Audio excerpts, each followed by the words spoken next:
during lunch that I had mentioned something about using a pattern on a shorter time frame to indicate when you should override what's going on the higher time frame. And a perfect example would be that ES 15-minute crown, actually. If we look at, on the S&P or on the ES daily, if we look at the chart, it's obviously an uptrend currently, right?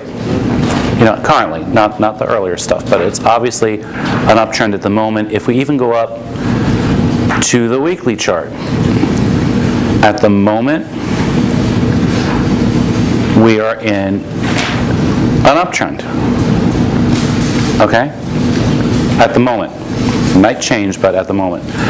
But when we took it down to the intraday, that crown pattern that you may recall on the 15-minute chart, that actually occurred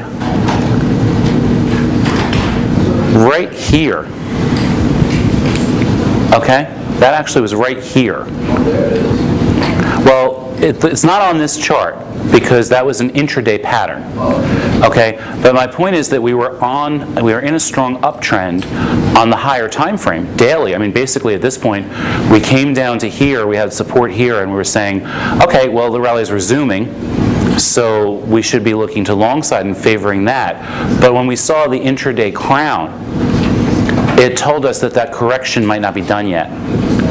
Okay, so that's what I meant in the, on the web page that you guys saw talking about the workshop, when I said, or when Linda said, that there would be situations where I would be covering the idea of looking for a shorter time frame pattern that's overriding the higher time frame. And even though it didn't necessarily reverse the higher time frame pattern, obviously, since the crown was put in right there, you wouldn't want to be long there.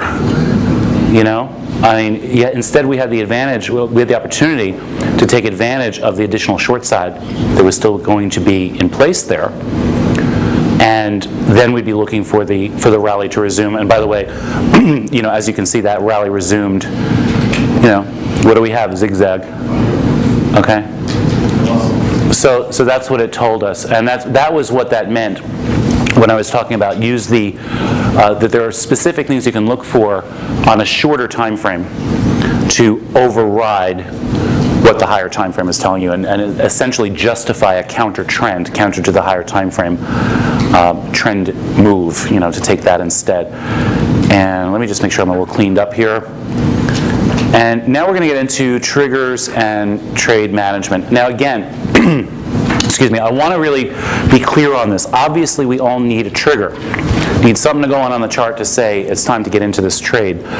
When I said yes, I heard a lot of gasps yesterday when I said the trigger isn't important. I didn't mean a triggering event isn't important. You need something to get you into the trade.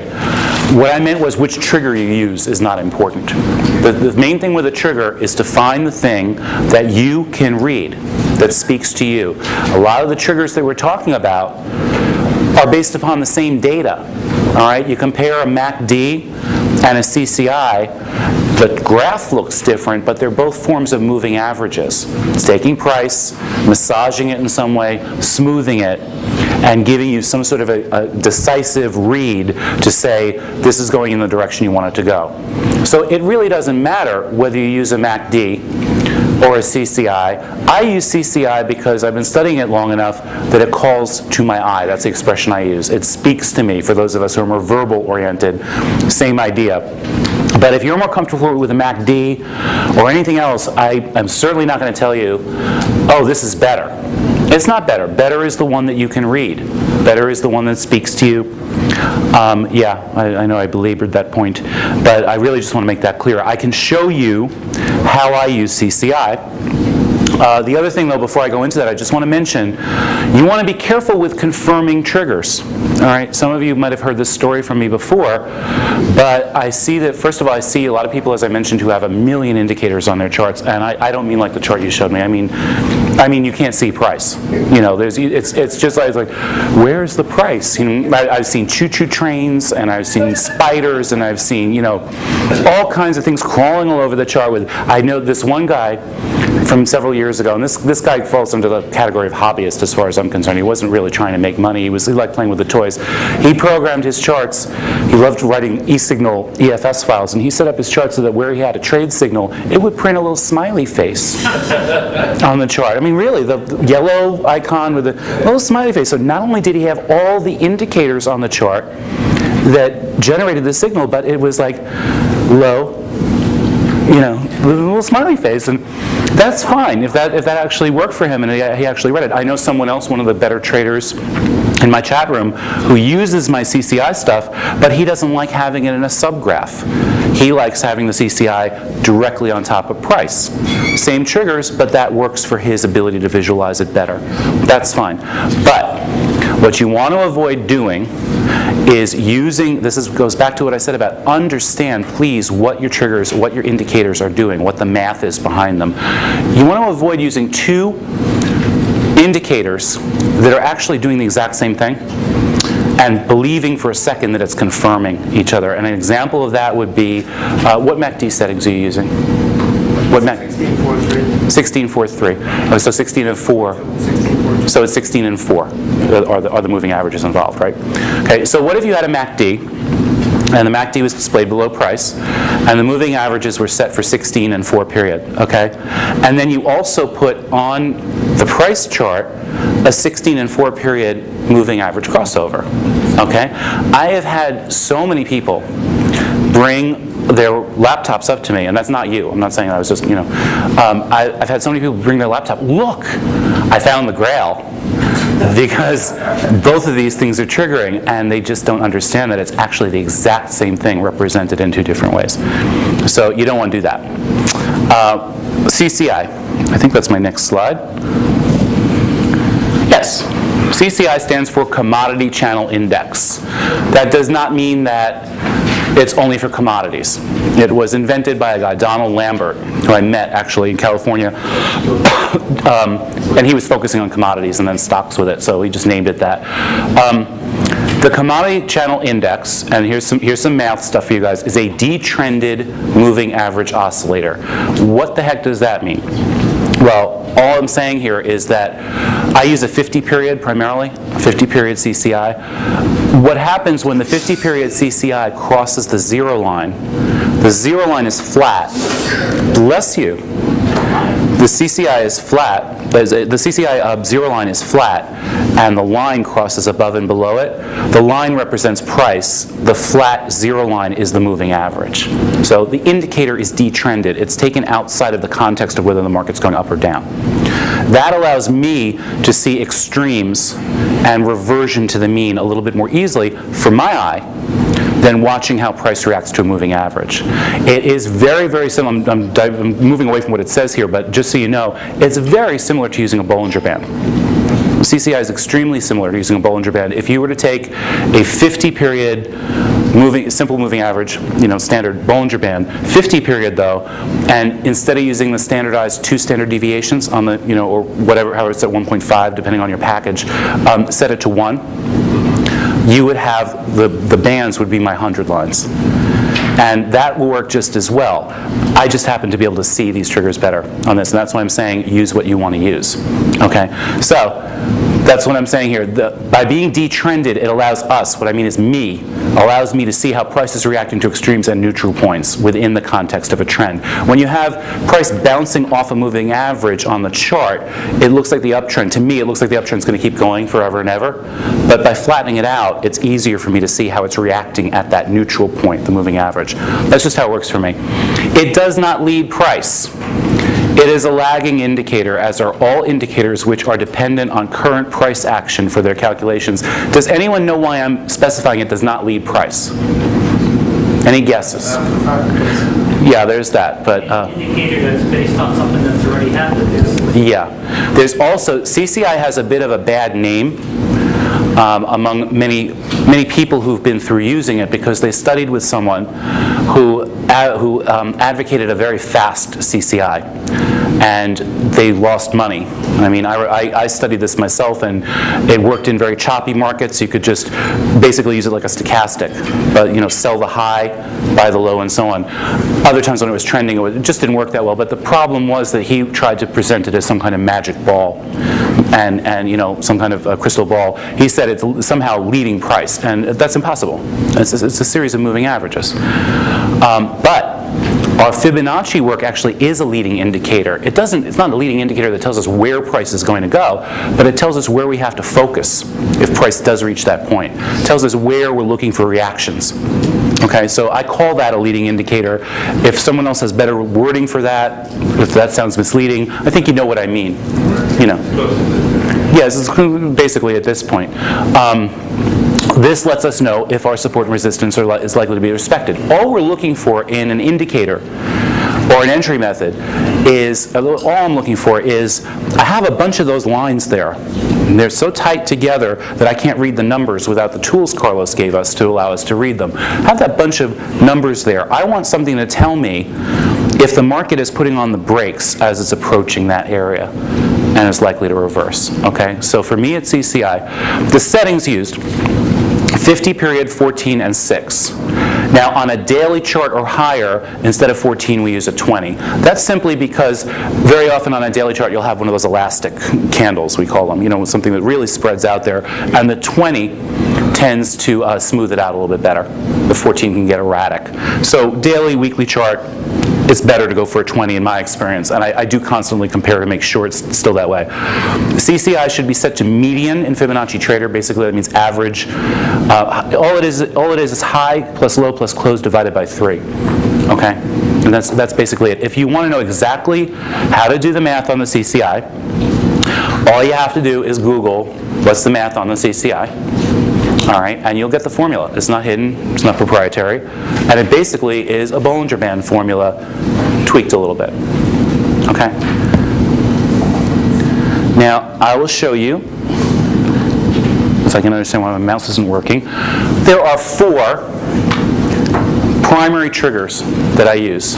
4 triggers. I say primary because some of the other behaviors in the CCI might give us a heads up. All right, but really there are 4 triggers, and you got to get these understood first before we talk about nuances. What's this? A 60-minute pound, okay? 50.34 long. Price crosses above the 34 EMA. More importantly than price crossing above the 34 EMA is that we're coming off a major support zone. All right? You look for triggers when you're getting a reaction from something fib-wise. You look for triggers as you're approaching that area too. You want to know if that area is being respected. Price crosses above the 34 EMA. 50 CCI crosses above 0 with the other CCIs either already above or leading. In other words, the 50 crossed above 0, the 14 and 6 were already above 0. Okay? 50.34 represents a change in trend on that time frame. This actually was kind of trendless, but it was starting to form a pattern of lower lows and lower highs. And it got arrested at our 786 support here with other support underneath, and it changed trend back to long side. 50.34 long. Okay, so the trigger was actually here. There's the 50 crossing above 0. Can you expect the little top of the chart, so you can see? No, this is a still chart. Okay, but I mean, what I was going to do is go to a live chart and show you. Let's find another one on a chart that I can expand it. What's this? This is a daily. Yeah. Okay, we might as well use this. Here's a daily chart. Come on. I don't know what's going on with this thing. There we go. It's because of that data issue earlier. Here's a 50.34 on it. Stop it. Okay, here. See that? Which one is the 50, which is the purple? 50 is the dark red on mine. Okay, 14 is the blue, and the least important is the 6, which is that light yellow line. Okay? That example, though, of the last chart, that's in your workbook. So you should be able to see that up close. The one that we had up just before this, that's actually in the workbook. Can you see it on there? Yes. Which is which? Page after the CCI. Okay, well the one, if you think about it, it's 50, 14, and 6. So the one that's smoothest would be the 50. It's like a moving average. The one that's smoothest is the 50. The one that's a little more jaggedy is the 14. And the one that's the most jaggedy is the 6. This may be big stuff, but when I look at I just look at the Fibonacci, the platform and how it works. And if I'm putting you mentioned you have a student who sometimes puts at the low or puts on the price chart itself. Right. So the Fibonacci tree allows you to determine what chart, whether it's a subject. Right. That's one point. Now, when I use my regular platform, I just put in like a 20 or a 40 one. I didn't say using 3 numbers. Do you went through 3 times to get the 3 overlap? So Yes. can you show? Sure. Just take off the CC and put it on. No. I'll show you no, I have an easier way to do that. You need to see it. Yeah. I'll just show you how the settings are. Okay.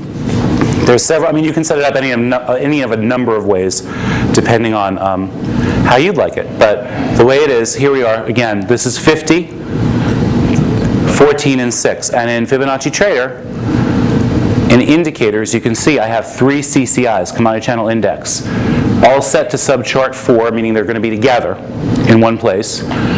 And each one, I'll show you how they're set. This is the 6 period. Okay, they're all set to own period, meaning in this case I want it on the 45-minute chart. Median, length 6. I don't need an offset. So you just open that. You go to, I'll take that one off and add it for you so you can see.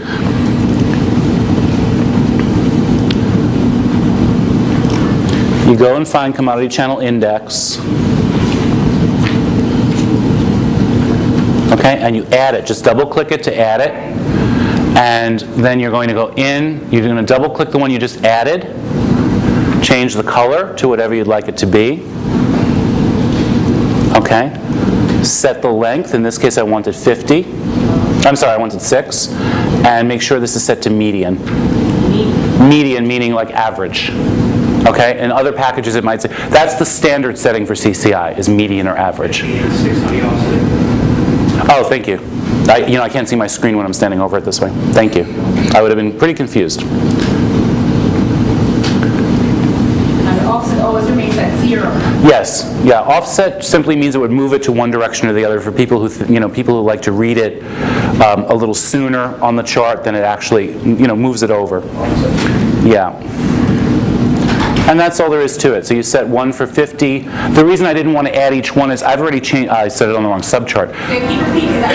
You close it and then you go back and click on CC again and you add 50. Right. Medium, 50, 0. No.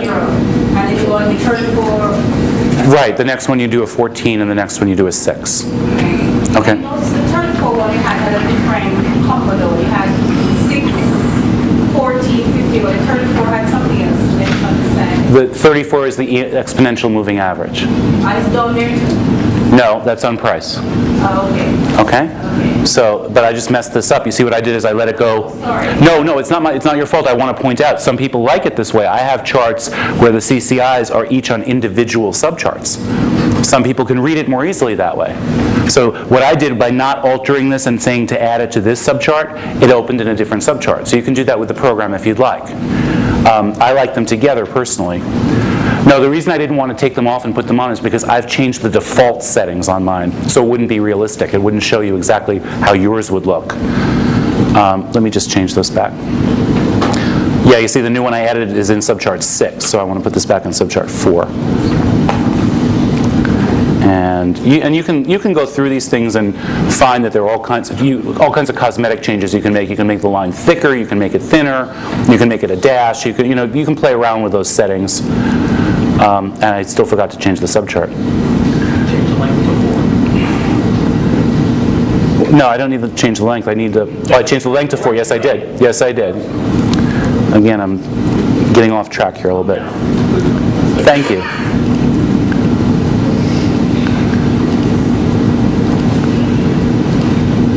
All right, so now I just have to smush it down a little bit. Okay, so that's the deal. Let's get back to what the actual triggers are. So this is just the 5034 long. Again, this is in your book. You can see up at the little circle to show where the trigger occurred. All right, so again, the other CCIs are already above 0. Price crosses the 34 moving average. 50 CCI crosses above 0. It doesn't matter, common question, how many bars apart should the cross of the 34 and the 50 be? Doesn't matter. If the market happens to flatten out a little bit, you might get the cross above the 34. If it's hugging the top of the 34, it's a good sign, because it's holding support at the 34 EMA. Then when the 50 crosses above 0, you have the trigger, okay? What you don't want to see would be the 50 crossing above 0 and the 14 still below 0. It must all be above. Yes, either at the same time, or you want the others, the shorter ones, to be leading. Yes? How often does that happen when everything's EMA prices flat? I've taken off I only use the 50. Okay. Because it doesn't seem to matter. Okay, yeah. And I'm just curious, how often does it happen that the 6 and 14 disqualify the trade? The 6 rarely. The 14 might. That's something we called, we named that, when we were working on these triggers years ago, we named that the 5034F for false. You've heard me say that in the room. And what can happen is the 50 doesn't cross, and the 14 basically pulls the 50 back below 0. What you have then is what amounts to is a 5034Z short. You know, so it's just a heads up. If the 14 is not above 0 at that point, you just want to make sure that everything is crossing at the same time. Okay. So this example or principle here, first thing on the price chart is that there's a crossover on your 34 EMA. I could be using something else. Right. So now you look at the indicator to see, is it confirming that move? And the main indicator is the 50 CCI. Yes. And again, the only calling is checking the 14 or 16 has failed to cross over. Yes. Okay. Okay. But you said one thing. One sec, please. You said one thing. You said you might use a different EMA. Okay. That's fine, but it's still, that's not my trigger. Okay. In other words, if you're not using the 34, it's not a 5034. Oh, you're talking the 34. That's why it's called a 5034. Oh. Okay. As the 34 has been optimized to work together. Okay, what do you mean back? Yes, 34 exponential moving average. Okay? So if you find it better for you, again, this is triggering issues, if you prefer to use a different... You have done your spreadsheets. Well, that's what works out for me, anyway. But yeah, that's why it's called a 5034. Okay, did you... So I have the same colors as you for reference. The 50 is what color? Well, I usually keep it kind of red, yeah. I mean, I have different charts that have slightly different colors. 50 is red. What's the Blue usually for the 14, and yellowish orange for the 6. Okay, yes, back there. Are those parameters applicable to all instruments you Yes, yeah, the only difference is that daily time frame or higher, you use a 20 instead of a 14. And even 15 minute or 3 minute, you use a 50 CCI? Yes, definitely, yeah. Because you're looking for the rate of change. It's basically just like a lot of people use a 50 period moving average on their chart for trend. That's all this is. A 50 CCI is a 50 period moving average flattened out. Now, in terms of the 100 plus or 100 below, how does that work in relation? You know what? Let's get there. Let's work step by step. My question is about the 100. Yeah, well, we'll build there. We'll build there. Thanks. Mark, I'm just a little Yes. curious. How'd you come up with 34? Just trial and error? Trial and error a lot, yeah. As a matter of fact, we did things with moving average bands and multiple moving averages and ribbons and so on, and said which one has proven to be most conducive as a confirming factor or leading factor with the 50 CCI setups as a filter. So Time frames, correct? yes, yeah. I think other moving averages are great. You know what? 50, 14, and 6 period CCIs are 50, 14, and 6 period moving averages. That's all it is, just displayed a different way. Will, by the way, the 14, if it's on the wrong side, it just might mean that there's going to be a lot of noise before the trade takes off. It might start to Z in the other direction and then pop up, and the 14 crossing at the same time or leading is going to be your indication that it's finally ready. So it might just be a noise And the factor. reverse is the same. It's a downtrend is when the 50 goes below the 0. Next slide. Okay. And that's too far back. Yep, 50, 34 short. Okay, this, by the way, was that ES crown. as an example, okay? Here was the initial short trigger on a 15-minute time frame, all right? Price down below the 34 EMA, 50, 14, 6, all below 0, okay? That's all. It's just the same if you put a 50, 14, and 6 period simple moving average on your chart together with that 34, what you would see is price crossing down below all of those at the same time. It's the same thing. It just looks better to me this way.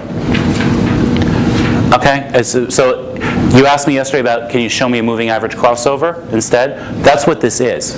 It's a moving average crossover. It's all the moving averages crossing over each other and price crossing below. Do you understand what I'm saying? So when we take that, we're doing, for example, the crown. Yes. I know we take that,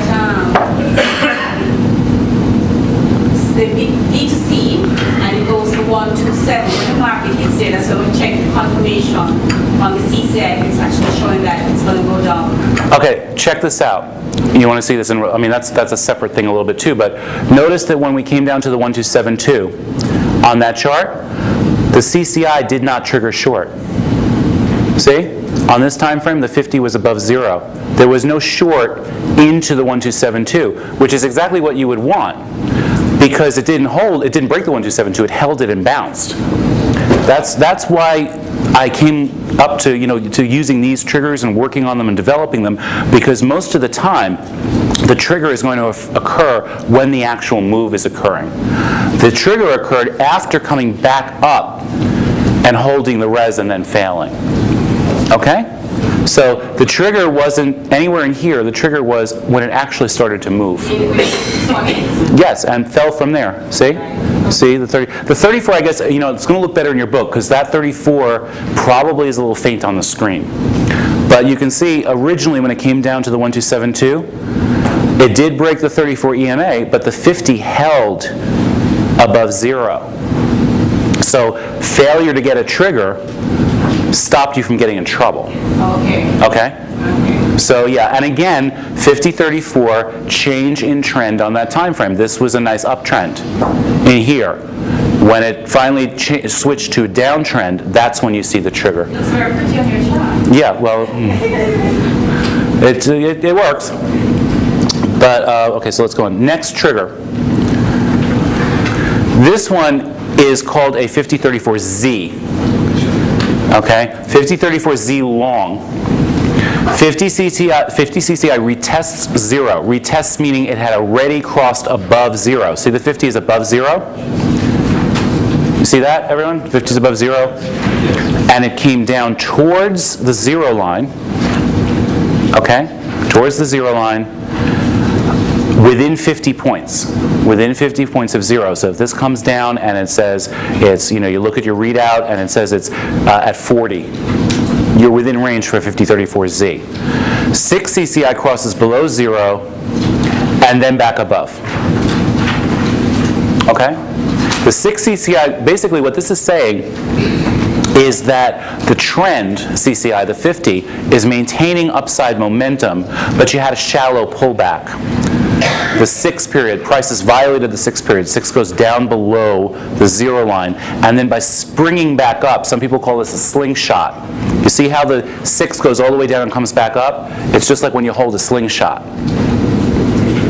And it's telling you that the trend is going to resume. 50-34Z is the trend resuming after a shallow pullback. It's a retest of the point of breakout. Now, a lot of people, here's 2 of them. This one's a little bit cleaner, the second one. Best if price is also testing the 34 EMA. See that? Came down and held the 34 EMA. And 14 period or 20 on daily stays or crosses above 0 too. And it's best if, in other words, the 6 should really be the only one that is the trigger by crossing back above 0. All right, so that, a lot of people will wait for a 50-34Z. A lot of the times you'll get a 50-34 and then a pullback to test that point of breakout. So they'll wait for that as a confirming trigger. That can be, we'll actually see examples of that on other charts, but that can be a good thing. It's a more solid, reliable trigger actually than the 5034, but also sometimes you don't get it. You get a 5034 and it just takes off, and then you're waiting around for a pullback in a trigger. Anyway, the trigger itself is the 5034Z. Again, price coming down, relatively close to the 0 line, 6 crossing down and back above. Okay? Is that pretty clear? It's a safe trigger. It's a really good trigger. Is this, strictly speaking, a continuation pattern, or is it a change of? No, the 5034 would be the change in trend. That's why I'm saying very often right after 5034 you get the pullback. Yes, exactly. So an example then of a short side one is here. And again, notice we're talking about working off of res. We had a reason to look for a change. Here's an example of a 5034 and then a Z. See this? Here's the Z, 5034 short. See the 50 had crossed below 0, came back up, retested the 0 line, 6 crossed above 0 and then back below. The mechanical trigger, what you're looking for, is that 6 crossing back below to rejoin the 50. On this one, you had the 5034 first. See that? 5034 short, and then basically it came back up, price came back up and retested the 34 EMA, 50 CCI came back up and retested the 0 line, and then it fell apart here. All right? So the thing is, if you were waiting for a 5034 on this chart, you have to see how often this happens. It happens sometimes. You might get in a little bit late here and then take some heat as it retraces, as it bounces. The safer thing is to wait for the Z, like I said, 5034, then look for it to retest and fail again. Safer, but sometimes you don't get it. Sometimes the 5034 just plummets. So you just have to choose. If you're more conservative, you're going to wait for the Z. Yes? Mark, in this example here, the 6 crosses just above the 0 and snaps back. Right. Is there any, let's say, correlation between the heights of that? No. A lot of people like to see that at the 100. I haven't found. I think it was more important that it hit the 100 line when people were using Woody CCI without the 50. In other words, they were looking for the 6 and the 14 only. Okay, but the fact that the 50 is getting within 50 points of the 0 line, that's showing you it's enough of a bounce. Okay, so that's the 5034Z short. Now, how do you make up for this idea? What I was just talking about. Do you take the 5034 or wait for the Z? That's why I like to look at more than one time frame at a time, because the trades I take are showing triggers on more than one time frame at a time. When you get a Z on a 15-minute chart, you might have a 5034 on a 60-minute chart. So I wait to see that it's lining up across time frames, and if they're all 5034s, fine. If the other one is setting up for a Z, I wait until I get the Z and the other time frame 5034. That's because each one is just giving you a little bit faster or slower motion. So you'll be able to see the triggers, across the time frames. Yes. How often do you wait for the period to close? I try to, that's a good question. One of the things I don't like too much about talking on these still charts, this is what we're going to do tomorrow. One of the things I don't like using examples of this nice printed chart. You said your chart is very pretty. We don't get to see how vague this might be as it's printing. This is hindsight. This is a 5034Z. It looks wonderful. Intra-bar, it might look like, is it triggering? Is it not triggering? Is the 6 crossing back below? Is it not? My answer to that is wait until at least the last third of the bar. Okay, third of the bar, so 15-minute chart, you're waiting until the last 5 minutes. What's the disadvantage there is if it really triggers and you have a fast market and it takes off in minute 3 of that bar, guess what? I missed the trade. There will be enough of them where it lines up perfectly. But if you jump in all the time as it's just forming, it's going to go against you a lot of the time. This looks wonderful now. But this might have just triggered in the last minute. Well, this was a 60-minute chart, but this might have just triggered in the last couple of minutes of that chart. It's possible. All right? So how would you feel if you're looking for this pattern and you got in and the 50 and the 14 were on the right side of 0 and the 6 is crossing below and popping above and crossing below and popping above? It drives you crazy, especially if you hit that button to get in the trade and then you watch and in hindsight there's no trigger. In other words, it actually closes without the trigger. That's a very stupid, uncomfortable feeling. So what I do is I wait until the last third It's just a give and take kind of relationship where I figured that's enough time. Over time, that's proven that's enough. It's also offset, though, by the fact that you look for it on more than one time frame. Because you might have a closed 50-34 on one time frame, and you're just looking for that Z on the shorter time frame to confirm it. You know, so that helps. Stop, you ever buy a stop? No, I hit market. If I'm using these triggers, I'm hitting market. Patient visit, too conservative. Well, you could do that. There's nothing wrong with that. Yeah, you could definitely do that. You could. There's no problem with that at all. You might want to do a stop limit, you know, a limit order, so that it's not getting you in at market in case it really takes off and you get a bad fill. You know what I'm saying? Limit how much limit how much you're going to get. You know what I'm saying? Good. Okay. Yes. Sorry, on my CCI, I don't have the zero line. How did I set it up? You may have, and Say zero on the... okay, yeah, you probably have to fix the scaling a little bit, and let me show you on that. What you need to do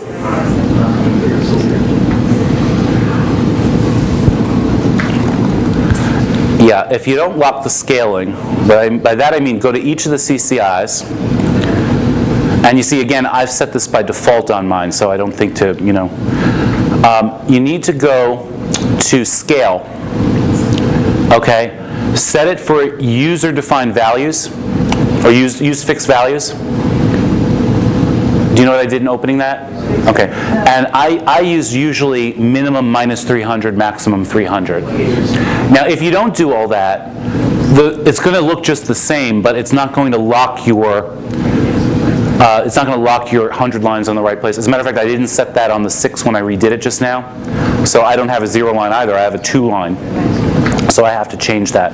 You want to set that for use fixed values, minus 300 to 300. If it turns out the line is going all over the place on your charts, you might want to change that to minus 350. So you got to do that for each one? Yes, for each one. Okay.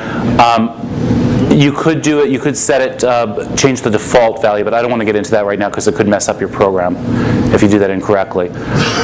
And then you go into also overbought and oversold. Make sure they're set to 100 and minus 100. Okay. On one of them, if you're going to put them all in the same subchart, set 100 and minus 100 on one of them. The other ones set to 0, because what's going to happen is if you have all 3 of them trying to paint a line at 100 and minus 100, they'll cancel each other out. Okay, so set one one. Set one to 100 and minus 100, and set the others to 0. Where do you do that? On the tab that says overbought, oversold. In those areas, put 0, 0 for all the others. Yes. Put something in there, 0. Yes. And what was it supposed to be for scale? For scale, I found minus 300 for minimum and 300 for max. That's simply to keep everything locked together. You see, take a look at my, take a look at this one now. I re-edited the 6, and you see what's happened? I don't have 100 lines anymore. They're actually printing at 100, but because I didn't lock the scaling, it's saying 85 and minus 80, and my 0 line is turned into a minus 2 line because the scaling hasn't been locked. The indicator will look exactly the same. The reason I didn't go into this in detail is everyone has this set up a little bit differently, you know. So.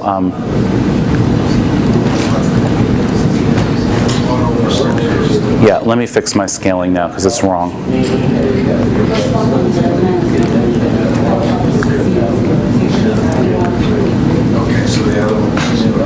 There we go, that should fix that. Yep, see? That's the difference. Now I have those at the 100 lines and the 0 line is in the right place. So. Just when you do the scaling, you do the scaling only for one or for all 3? For all 3. That's why that was wrong just now, because I demonstrated adding the 6 again, and I had the scaling set correctly for the 50 and the 14, but the 6 was off, so they were all trying to print in different places. Carlos has that set so you can modify the scaling because some people want to use the same subchart for several different indicators. Okay? So if you have several different indicators and some of them read from 300 to 300 and others are reading from 1 to 10, he has it set so that you can alter it so that everything, you know, what would happen is your 1 to 10 one would be scrunched down so small you couldn't see it, and the 300 to 300 one would be all spread out. So he has it set so that you can add indicators to the same subchart, modify how the graphics come out. So an indicator that ran from 1 to 10, or stochastic, you want to see the 20 and 80, overbought and oversold, it'll come out in the right place in relation to each other. So that's why that's there, it's to make the program more versatile. All right, so that's the 5034Z.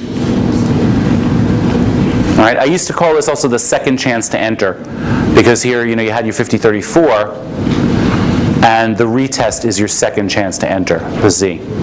Okay? The third trigger, 5014. This one's a 5014 long. Okay? This is a deeper pullback with the trend maintaining. Here we are. This is a Euro chart, Euro USD. Bump-a-dum-ba-dum, support holding. 5014 long. 50 CCI maintains above 0. The 14, in this case, the 14 must make it down to minus 100.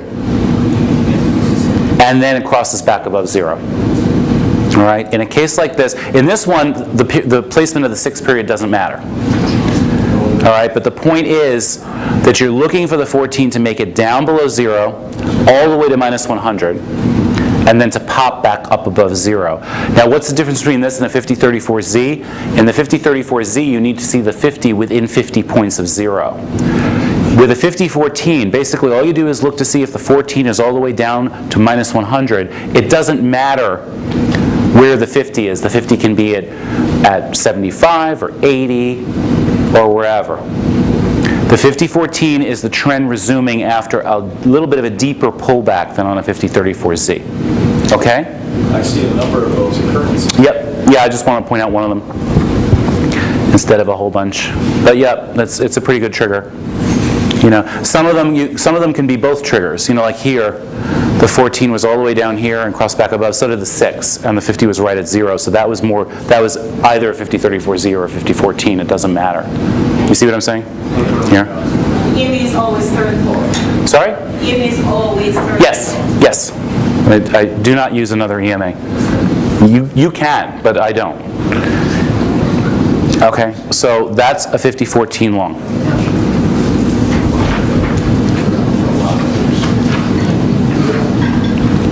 $50.14 short.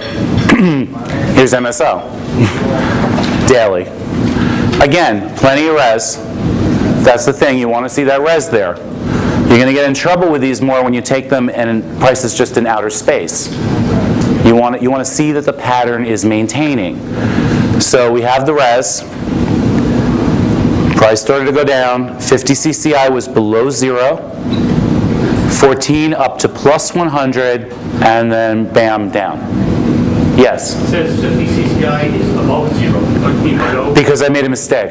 Oh. So time to do the work part of workbook. Cross out where it says above. Because you know what I did? I wrote the previous slide first, and I copied and pasted and forgot to change the word above to below. Oh, let this one go. 2 demerits. And you get to call me Dave. I prefer Rupert. Okay, Rupert, that'll work. So yeah, that's a mistake. Thank you for catching it. Because I want to change that actually. So, yep, that's a 5014 short. And the last one is my favorite. The last one is my favorite. Doesn't mean I won't take the others. Remember, I'm looking for these to come together on different time frames. So probably on a short time frame, you're going to get a 5014, and on a higher time frame, you're looking for one of these. The 100-line bounce. Okay? The 100-line bounce, this is a 100-line bounce long. 100-line bounce long, the 50 CCI comes down to the plus 100 line as close as possible. Technically, it can be within 150. All right? Can be within 150 or lower. I like it better when it's closer. But if I had a higher time frame chart, a 60-minute chart, setting up a possible 100-line bounce at 125, and my shorter time frame chart, my 15-minute, was showing me a really nice 5014, I would take the 5014 long. Do you see what I'm saying? The shorter time frame should be triggering as the higher time frame is setting up with a trigger. The 100-line bounce, and I'll show you examples. The 100-line bounce is the 50 coming down as close as possible to the 100-line. Got nice stuff here on the fib. The 6th period crosses down below 0, doesn't have to get to minus 100, it just happens to on this chart, comes down below 0 and pops back above. That's the mechanical trigger, the 6 crossing back above 0. Why is this my favorite trigger? Because almost invariably, when you get a 100-line bounce, you are going to see a new swing high. All right, so it is an extremely reliable trigger. People who are into Bollinger Bands or even Keltner channels, this is the same as bouncing off the outside of the band. All right, we used to call this in the Todd Mitchell, actually, it was the first time I heard this term, Keltner channel, running on the outside of the Keltner. He used to call it an upside running pattern. So if you picture the top of this 100 line as the outside of a Bollinger Band, what you're seeing here is price skirting the top, riding the top of the Bollinger Band. 100-line bounce almost always gives you a new swing high, and that's why I really like it, because it's a very reliable trigger. Okay? Yes, the 50 can break a little bit below the 100 line. You don't see that here. You might see it here. It can break a little bit below the 100 line, but if it breaks below the 100 line, what you need to have happen is it has to be back above plus 100 when the 6 crosses above 0. Write that down. I don't have that in the workbook for a reason, because I want you guys taking notes to make that stick. Yep. When the 50 is at the 100 line, it's great. If the 50 on a 100 line bounce happens to cut down below plus 100 a little bit, what you want is to see the 50 back above 100 as the 6 crosses above 0. Because I'll tell you, intra-bar, right now in a closed hindsight chart, this looks great. This looks like it held the 100 line. But intra-bar, that might have broken down below plus 100 a little bit. And it's in hindsight that it looks perfect. So you want to be prepared for that. My goal with these triggers, if you're going to use them, is that you don't have a moment where you're sitting there going, is that a valid trigger or not? So I'm just telling you what it might look like. It might break down below plus 100 a little bit, but if it's a real trigger, it's going to be back above plus 100 by the time the 6 crosses above 0. So earlier in the chart, there's another one also. Well, this one, yes, yeah, that is. Now, it gets you a new swing high. It doesn't promise that it's going to do that. That probably hit target. That was probably, if you go high to low, you probably have an extension right there. Okay, so yeah, all that tells you is it's going to get a nice jump start to keep going. How far it's going to go, basically all it says is that you're going to take out the prior swing high. Like here's where it came down to 100, it's going to take out the prior swing high. It doesn't say it's going to go that far or whatever, it's just going to make a new swing high. So it's nice because it's telling you, yes, the trend is continuing. This is basically a shallow pullback within a strong trend. Yes? These two deviations you mentioned, the 150 and the 100, is it peculiar to any time frame? No. Doesn't matter. No, and the standard deviation I was talking about is 1. If you wanted to reproduce this on a Bollinger Band, that's what I was talking about. If you wanted to look at what this looks like on a Bollinger Band, instead of using the CCI, you would set the Bollinger Band to a standard deviation of 1. You never have to think about standard deviations with a CCI. So what I meant, you said sometimes, Yeah. although we're looking for the 50 to come down plus 100, Yes. sometimes it will hover around 150 and it's still okay. It's still okay, but I would want to see another trigger on a different time frame. The whole point in my trading, and I will get to those examples, the whole point is I'm looking for different combinations of these triggers on different time frames. I want to see on my 60-minute Euro chart that it's setting up to do a 100-line bounce, and on the 15-minute, it's setting up to do a 50-14. Okay? In other words, when it triggers the 50-14, it's leading towards the 60-minute plus 100-line bounce. That's how I have a good win rate with it, because it's confirming to me that in the context of the 60-minute pattern, it was a shallow pullback, and on the 15-minute pattern, it was a deep pullback that's ending. Okay? So what I'm saying is if it's setting up and triggering a 50-14 on a 15-minute chart, I would take it even if that CCI is at plus 150. I would prefer that it get as close as possible to 100 though. And I actually have a multiple time frame trade example coming up where I'll show you what I mean. And the last one here is just a, the reverse. This is a minus 100 line bounce. Okay? Nice resistance. 50 CCI is below minus 100. Pops back up, holds the minus 100 line. 6 crosses down below 0 after popping above. Here are two cases. See, this one triggered. It didn't quite give you a new swing low. In a case like this, you'd want to have a stop. I mean, basically, we'll go into that, but you'd have the stop, as I mentioned yesterday, above the 786 here. So you wouldn't have gotten stopped out on it, but it took the second go-around to the trigger for this to actually move and give you the new swing low. Will, I was just thinking, you said you only use the 50? So it's not really a problem for you in a case like this because if the 50 is violating the 100 line, instead of needing that mechanical 6-period trigger, you just need the 50 back on the right side. The 6 is only necessary. The 6 is only just for people who really want to go. This is the second that it's triggering with the 6 crossing back. All right, so everyone see what I'm talking about here? Minus 100 line bounce. There are some that are a lot cleaner. This one, I wanted to show you one that just is not quite as clean because it took 2 triggers for it to actually move. But you see how it gave you a new swing low. Okay? Yes? Sorry. This is where I've learned 3 stages. Let me see, that's where it takes me.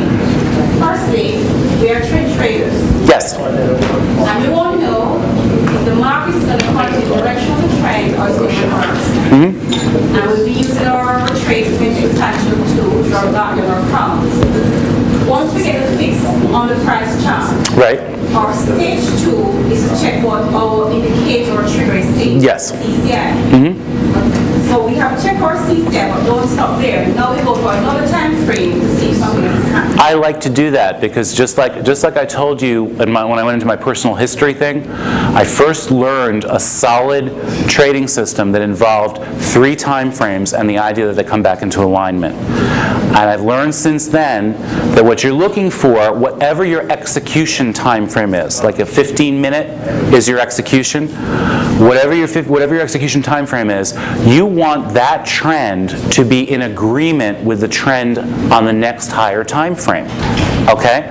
So what some of these triggers do is they help us also to quantify trend. A 100-line bounce, or in this case a minus 100-line bounce, is a minor bounce in the context of this downtrend, and it's telling you it's going to get a deeper move, get you a new swing low.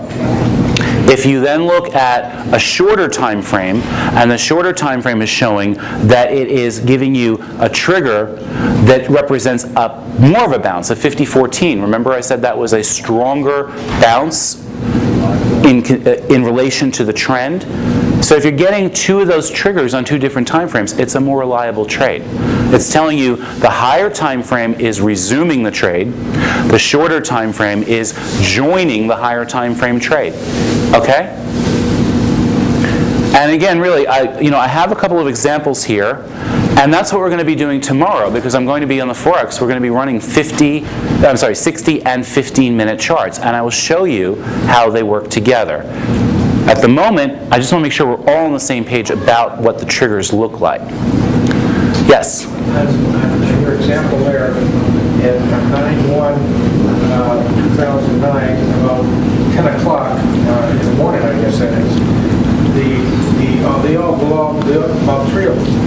The 50, I guess 14, and the 6 drop below the 0. Yeah, it's right here. Is that a Yes, that's a 50-34 short. Okay. Yeah, that's a 50-34 short, but I just didn't point that out on this chart because this chart is about the minus 100-line bounce. Oh, okay. Yeah, definitely. You are correct, sir. You are correct. That is certainly a 50-34 short. Yep, and let's see what we have here. I think I might have an example.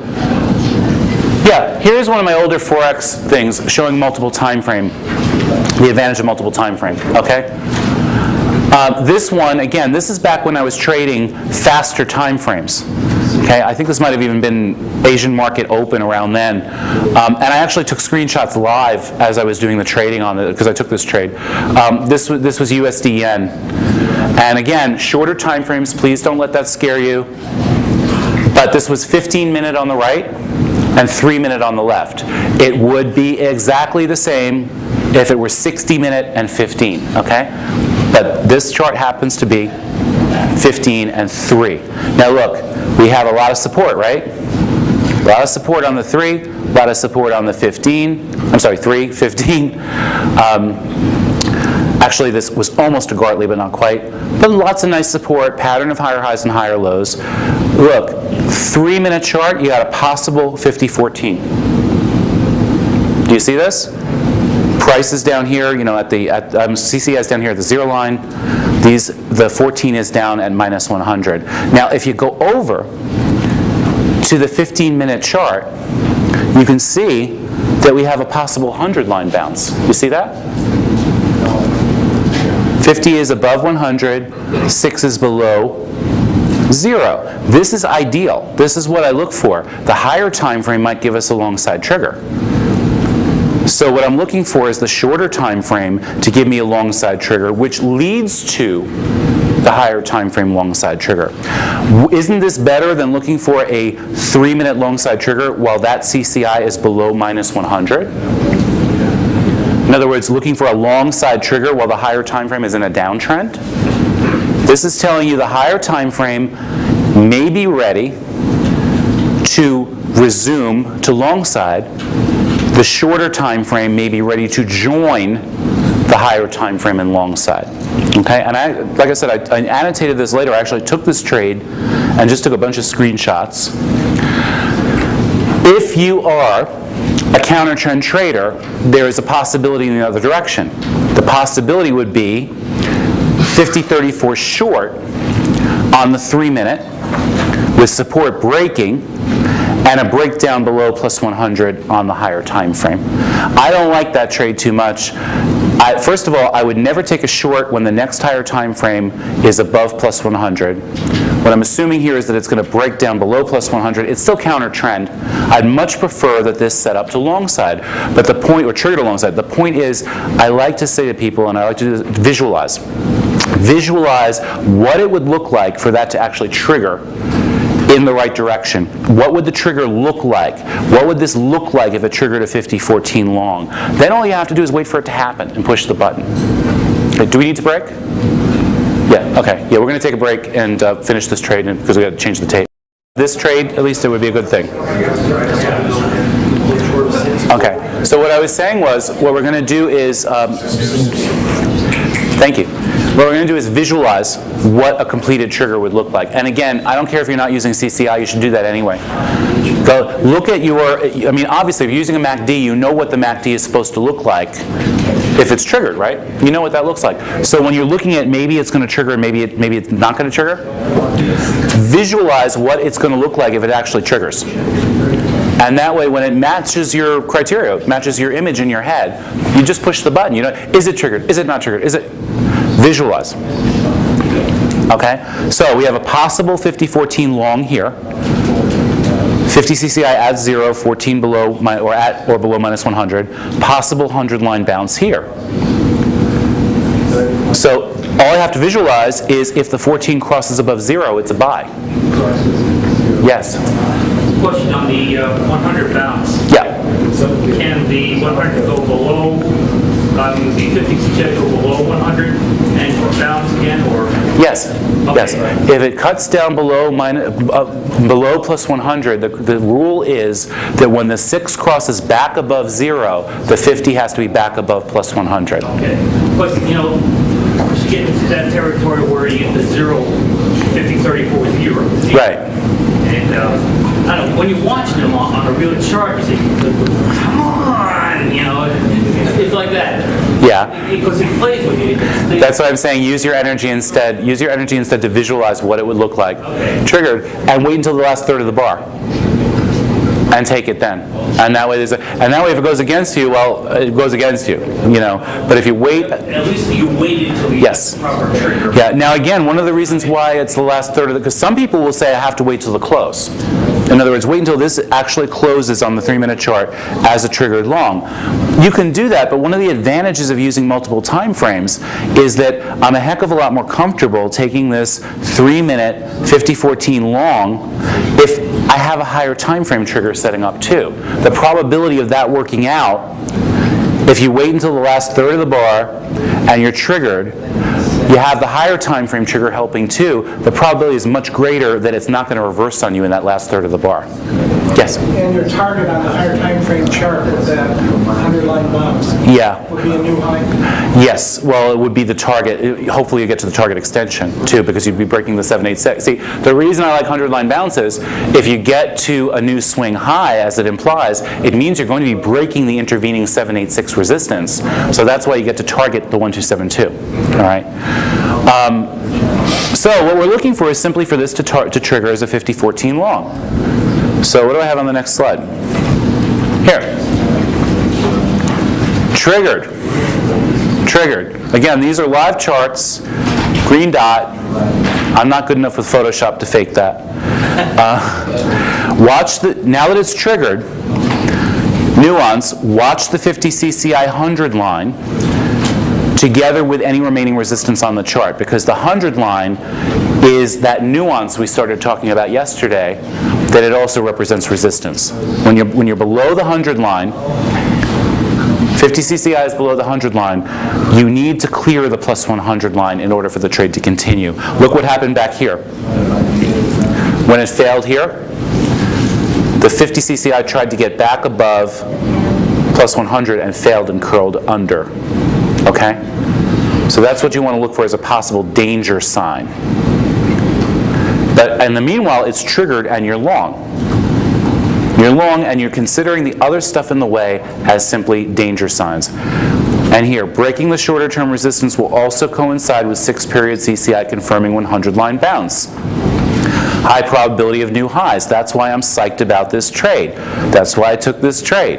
Because I had a short-term trigger and a setting up long side trigger that might add extra oomph to the trade.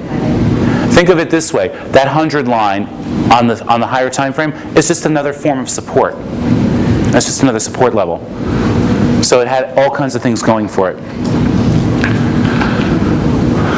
Home free. What do I mean by home free? We broke the 3-minute plus 100 line, broke the 786 resistance, confirmed the 100-line bounce on the higher time frame. So we now have a higher time frame trigger. Resistance broken, first target hit.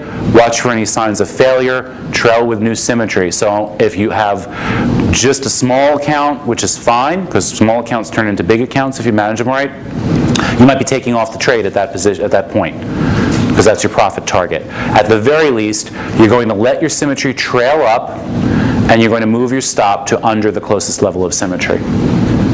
Okay? Because why do you put your stop on the other side of symmetry? Because the right place to put your stop is when, if that price is reached, it invalidates your reason for being in the trade, like we were saying yesterday. Symmetry break means the trend has been violated.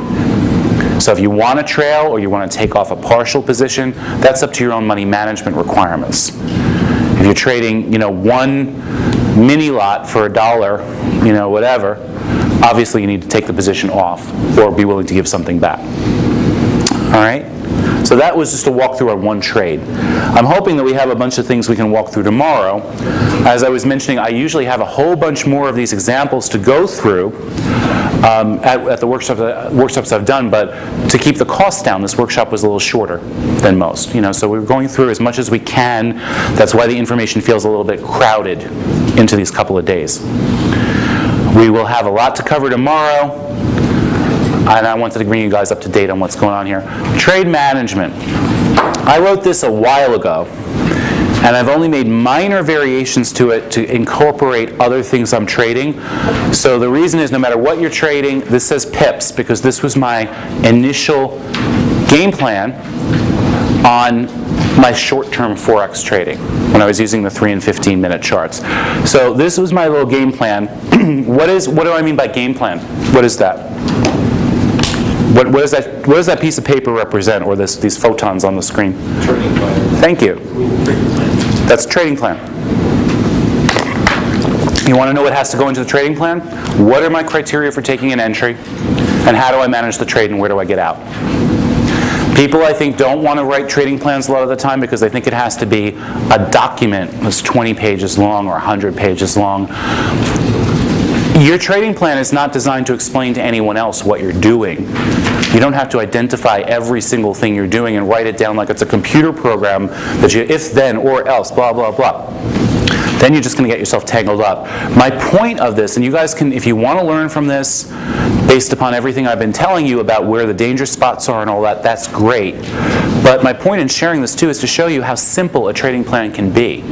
I've seen very successful traders in action who have half that amount of information there. This is the trading plan that works for me. Like I said, there have only been minor variations based upon the thing I'm trading and the time frame I'm trading on. But this is it. Enter on multiple time frame triggers with a symmetry Fibonacci zone in support of the trade. Short-term entries with higher time frames in favor are okay too. In other words, if that 3-minute had been triggering a 50-14 and the 100 line was way in the past on the 15-minute, we were extended up there, that's okay too, but I'd rather see triggers actually setting up on more than one time frame. All right. Hopefully, if you have some opposing symmetry resistance in the case of a long, for example, it would be nice if it breaks on the entry because it's invalidating the idea of a downtrend forming instead. Okay? In other words, if you have an entry and a trigger and you have some symmetry resistance in the way, gets rid of the idea that, that breaking gets rid of the idea that you might be forming a pattern of lower lows and lower highs instead. It's not necessary that it break. Not necessary, but then you have to be aware of it as a danger spot, something that's in your way. Okay, watch for the other time frames to complete their triggers, fall into line. Be aware of the danger zones, 786s, 0 lines, 100 lines. In other words, once you're in the trade, like I said back in that example, okay, we were still waiting. Trade was triggered on the shorter time frame. We were still waiting to make sure that we could break our intervening resistance, our 100 line here, and for the 6 to cross back above 0 here. So you just watch those as danger zones. Watch for the idea that you might get hung up on the res. And if you're not experienced with this stuff and you see it stop at the res, just hit exit. It's no big deal. No big deal. If you took a timely entry, you get out quickly, at least it's not a loss, and you can document the trade and practice how to handle it another time later on. What I often do, having done this for a little bit longer as far as actually trading it, we come up and we hit the 786 and it hovers there for a bit. I'll tighten the stop real tight. I'll make sure I'm at least at break even or a little above break even. Just so if it falls, I'm covered. Maybe I made X number of pips or ticks depending on what we're trading. We do that a lot with the ES. 786 and 100 line is there. Don't want to have something that already made you 4 ticks turn into a loser on the short term. So just make sure you're at least at break even. Breaks out, fine. Gets you stopped out, there'll be another trade. So you just want to make sure that you're keeping an eye on those things. That's where be aware of the danger zones are. And just in your own trading plan, whether you agree with me or not, write down the things that would be a problem in the trade. Write down the exact spots where you might have a problem in the trade. Okay? Place your initial stop on the other side of the closest symmetry. 20 pips was something that I came up with based on my own money management. Was what was working for me. Ideally, you want your stop on the other side of the closest symmetry. Sometimes the symmetry is a little too far away, in which case you have to go back to using a money management stop, X% of your account, that kind of thing.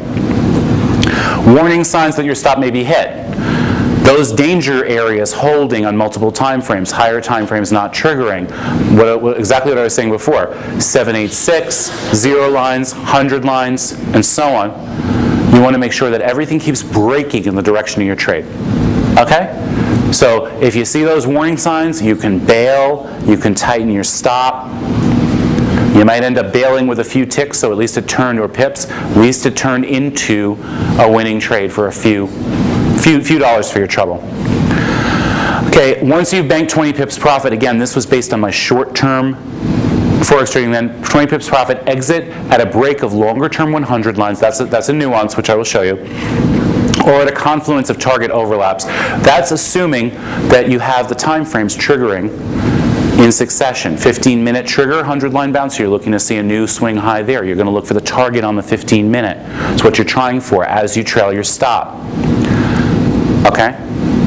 What I'm trying to point out here is you're not just waiting. What do I do now? I'm in the trade. You can take a proactive role in your management. Have some kind of profit goal. So you can take something, as long as you're trading enough where you can scale in and out, have some kind of target where you can take some money out and put it in your pocket.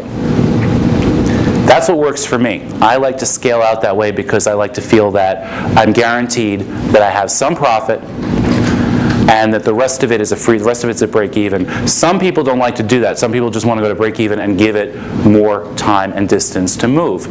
That depends on what works for you. If you go, I don't like to take partial profit, fine. Read your Van Thorpe and make sure that Van Thorpe agrees with you as to how you're handling your money management.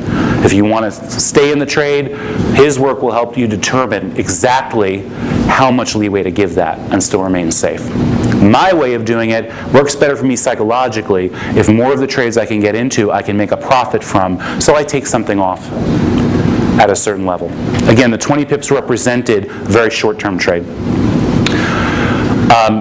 So that's what you're doing with that. Once you bank blah, blah, blah, yeah, I'll go into that. If the initial, this is important. Let's say you decide that you like the 20 pip idea on a short-term trade. You like the 20 pip idea. You look at your extension target at 1272, and that's so close that you're taking the entry right up against the target. Make sure you have enough room to get your initial target as you're hitting that button to enter. Make sure there's enough room there because you don't want to have a situation where you have a 20 pip stop and there's only 10 pip room to make it to the target. If this sounds complicated, it becomes second nature very quickly. You got the green line there. Is my entry price more than 20 pips away from the green line, or am I entering right up against the extension? Okay? That's the trading plan. My point is, you cannot copy everything on my trading plan, but you have to write one for yourself. Some of you have already. Some of you know it's a work in progress. Some of you are like, trading plan, I have to work at this? So, It's work. Yes. It's a job. It is a job. It's a business. It is a business, and you are we're going to wait on the timing a little bit. It is a business, and you need to treat it like a business if you want to succeed at it. We're going to go and look at some triggers on our live charts and play with them, look at some stuff in a bit. Let's take a little break so this can digest. I see some faces that are looking like they're fading rapidly. One of my goals tomorrow is to show you how this stuff is working all together. All right, so some of what we've had to do over the last day and a half is to cover the foundations and the basics, so that when I point to something on a chart tomorrow and say, we're looking at this and this, that's all we're focusing on right now, we needed to speak the same language. All right, so if you have a little time tonight, for example, take that workbook and take a look at those 4 triggers. So if I tell you I'm looking for this 100-line bounce, you know what I'm talking about. I don't first have to explain what a 100-line bounce is. Now, because the focus and emphasis has been on getting us all to speak the same language, there's been a lot thrown at you at once. Well, not really at once. It's been spread out and there's been a good sandwich involved. Okay, so, that does help. But, this last go-around about the triggers, so you guys kind of, it's too much, it's whatever. Yeah, well, that's okay. That's all right. I'm actually using you as a barometer for the whole room because you're right in front of me. Represent all of it. You're the moving average of the room. The MACD, yeah. That'll do.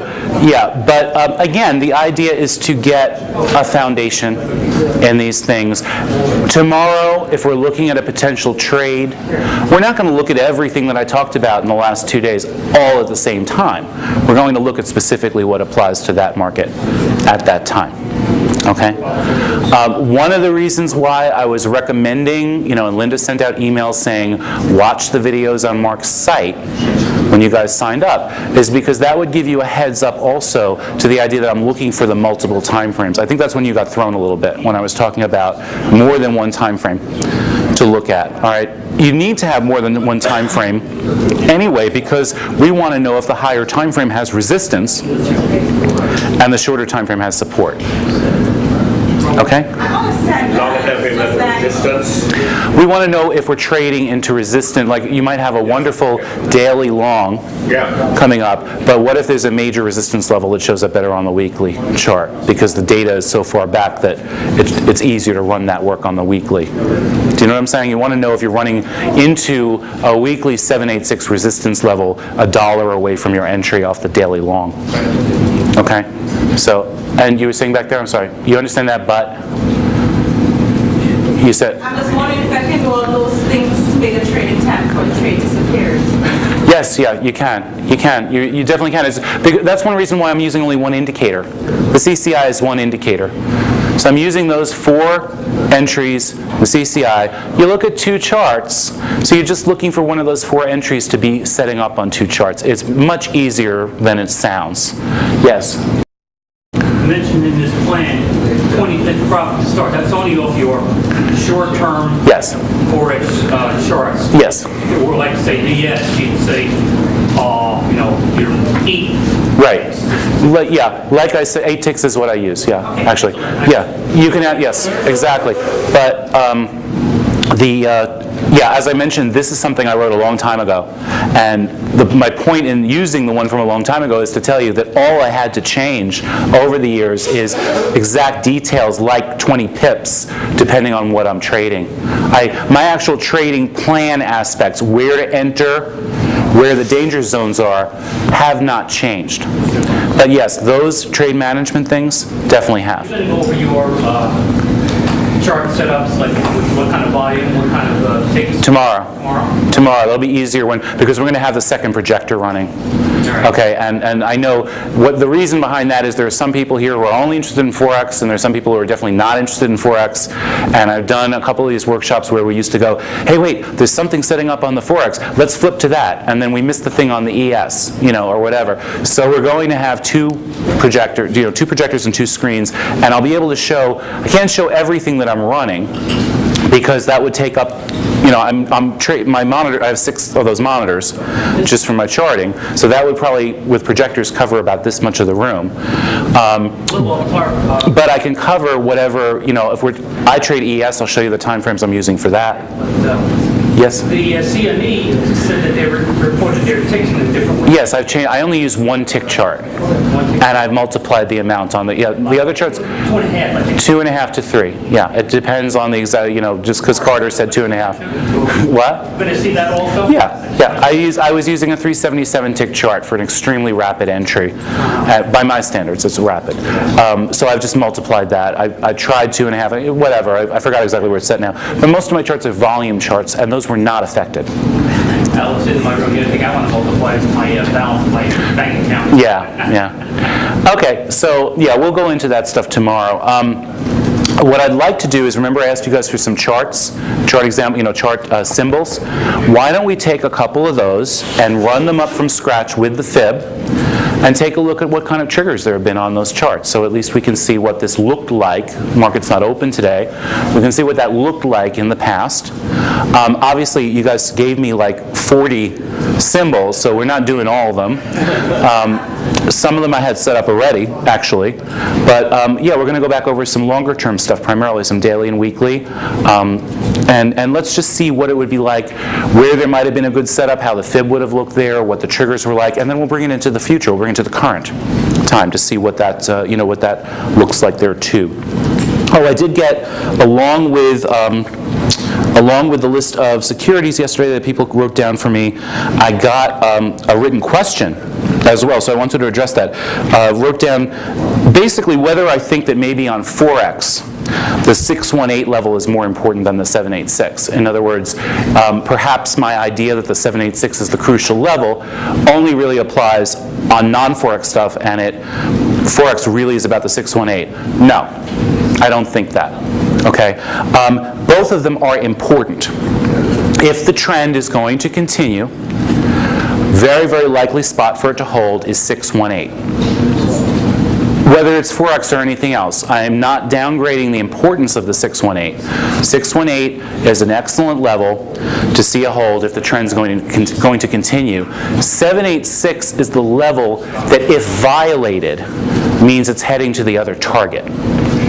Okay? That's the difference. I was not saying that I don't think the 618 is important. What's more important is, where you're getting a cluster of those things. Where are you getting a 618 and maybe symmetry, or is the symmetry overlapping a 786 instead? But I'm certainly not saying the 618 is not important. It's as important, though, on the NASDAQ as it is on cable. Just as important. Trend, that's a very powerful place for a trend to hold. The importance of the 786, though, is that's the one you want to see break if you're heading for the target on the other side of it. And if you are heading for the target in the direction of the trend, you want to see it hold. Okay? So the 786 is the deciding point as to whether or not the trend is holding or reversing. 618 is still a more powerful place. The reason I'm repeating this, paraphrasing it, is because I want to make sure I'm differentiating clearly. I'm saying they're both important, they just serve slightly different purposes. All right, so let me see what we have here on some of these charts. I wrote down, or I circled the ones that I actually did load. Okay, I thought I had some more here. And I still have this nice pile in case we run out.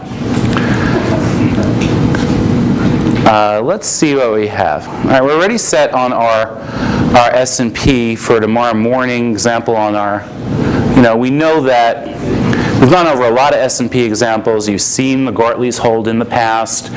What kind of trigger do we have off this Gartley support on the daily? 5034. 5034. Exactly. That's a 5034 into Gartley support. Okay? Into the Gartley support, 5034 there. Now, if we go, you want to see a multiple time frame example. Let's take a look at the same security on the weekly. Okay? Well, there's the Gartley. Okay? So what happened here? Also a 5034. Yeah. Okay? So that was a multiple time frame trigger. Now, do they have to be the same kind of triggers, or could they be different? No, they're usually different. This is unusual that they're the same. They're usually different triggers. The point is, that's why we have it narrowed down also to 4 triggers, because we're looking for example, on a higher time frame, you might be getting a shallow pullback. Then you might get a 100-line bounce. Shorter time frame, in that perspective, it looks like a deeper pullback. So it's setting up a 50-14. That's a very common combination. 50-14 shorter term, 100-line bounce longer term. But like I said before, you wouldn't take I wouldn't take, let's go back. Here's our S&P. Okay? If we were all the way back here, let's assume for a second that this was about to trigger a 50-34 back here. Okay? And at that point in time, the next time frame, this is the point of looking at the higher time frames. Let's say at that point in time, it wasn't quite the case. Let's say at that point in time, you were just approaching the underside of the weekly minus 100 line.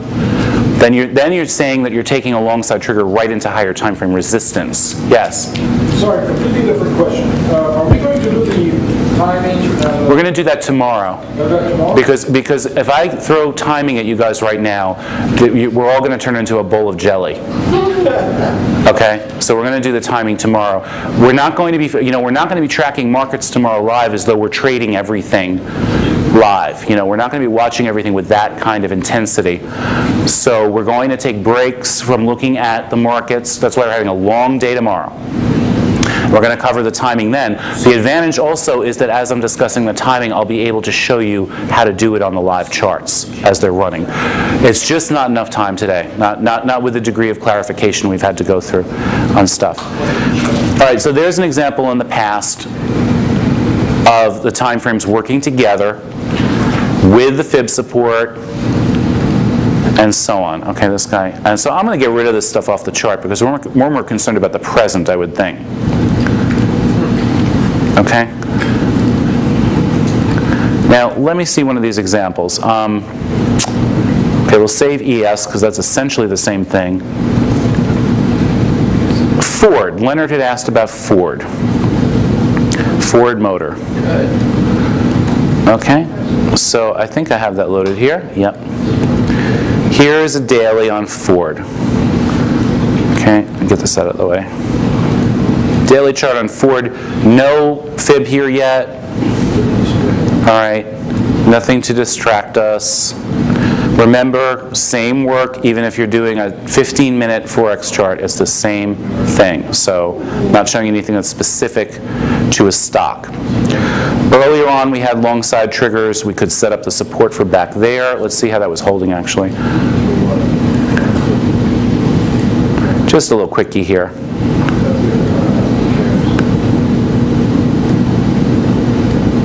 I'm just going back to where there was a trigger to see if there was something to justify taking it. And that, I clicked in the wrong place. When you're going to the lowest level, Yep. and you're taking high to low. I'm taking high to low and projecting from the next high. Yeah, I'll walk through it. There we go, that's good. This is the one that would be bold, though, because it's the one that's unbroken. See? This one was a deeper pullback than the one before it. But like I said yesterday, sometimes the trend strengthens and respects an earlier pullback. So this one is here, but it's not bold. This one is bold, meaning that I'd still consider this a potential uptrend as long as this one held. All right, so I'm just doing this real quick to show us if there was something at earlier long side triggers to justify by something I'm saying, fib-wise. So back in time at this high, we had all this nice fib support, okay? And what do we have here when it pulled back to that support? What's this? It's 100 reject. Yeah, plus 100 line bounce. Okay, plus one, it came right down to 100, 6 was down below 0, popped back above 0, and that's what we got afterwards, okay? So now we know that that had justifiable support there too. If I had no support, that was in a downtrend, for example, I would just ignore the trigger. I'm looking for the support first, and then the trigger. So let's update this to today, so we can see if there's something, what's going on at the moment. And again, this might have been broken. We'll see. High to low, expansion tool, high to low from new high. Okay, well, let's see. That did not close below it. All right, so that's holding. Symmetry right here. Of course, if we want to get some deeper symmetry to see what might, if that were to break, we could take the swing into the low from here, because now it's been violated, isn't it? It's been exceeded by this high. So we can use this larger swing into the low and project. All right. Hopefully, if you want to be long, you won't even have to worry about that level. In other words, we're not going to see that level. Current symmetry is holding. Now we're going to take our retracement tool, low to high. Okay, 236 was violated. And let's go to a more recent low to high. And that's not bad at all, because we have symmetry and a 618 holding. Okay? So what this means is I really would not want to take shorts. You had on this time frame a 50-34 short. I'm not going to take that right into support. Okay? Let's look at what the weekly chart on this looks like. We might have had another reason not to take a short. Some of these I open the daily and the weekly, some just the daily. Okay. So here we go. When that short side trigger came up, okay, I'm dealing with limited screen space here, so come here. Yeah, we were just challenging the plus 100 line, so that would be a very tricky spot to take a short. See on the weekly? because that could have turned around and given you a plus 100 line bounce.